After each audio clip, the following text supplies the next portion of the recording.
Il y a un paradoxe que j'ai déjà développé, esquissé, sur lequel je voudrais revenir aujourd'hui, en ce 21,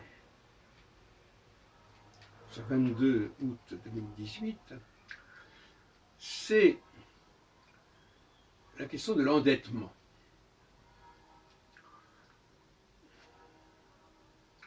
Et de l'Empire. Est-ce que le voleur, c'est celui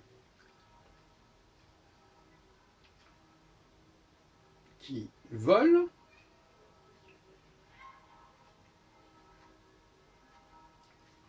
ou celui qui est volé?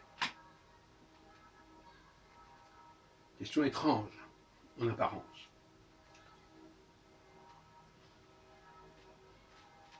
Est-ce que celui qui conquiert, qui est qui conquiert et qui est conquis? Je vais prendre un exemple parlant. Si je prends quelque chose à quelqu'un, est-ce que je n'exerce pas un pouvoir sur lui? Et en même temps, ce que je lui prends, c'est quelque chose qui lui appartient et qui va me marquer puisque je le prends. Donc on voit que les relations de dominant-dominé ne sont pas claires. Prenons le cas de la question du français dans les langues germaniques, notamment en anglais. Est-ce que c'est le français qui domine l'anglais, ou est-ce que c'est l'anglais qui s'est approprié le français? Grave question. Pas si simple de répondre à ça.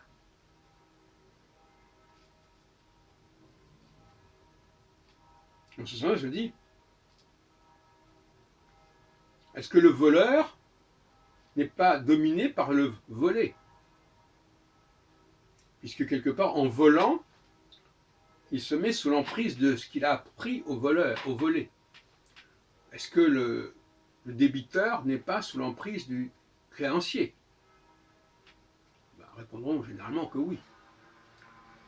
Donc si l'anglais est débiteur du français,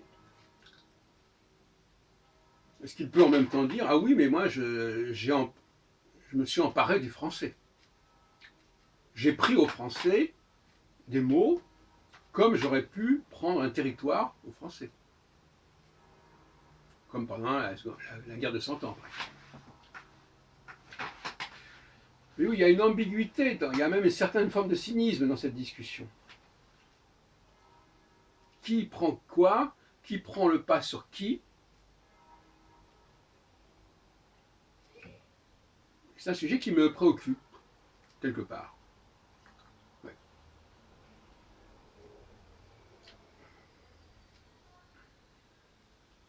Comment pouvons-on répondre à ce genre de questions dans tel et tel cas de figure?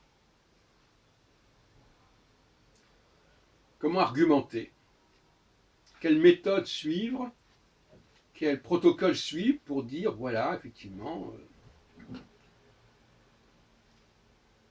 il y a une domination qui s'exerce dans ce sens-là et pas dans l'autre. À moins que ça s'exerce dans les deux sens.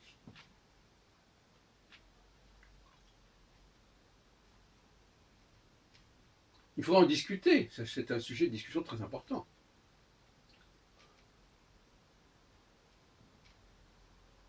Le dominateur, l'Empire par exemple,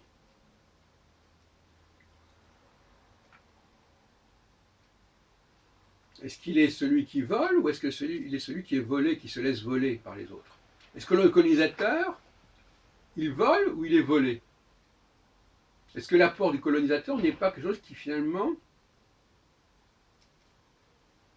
va être considéré comme quelque chose qui a été pris au colonisateur par le colonisé?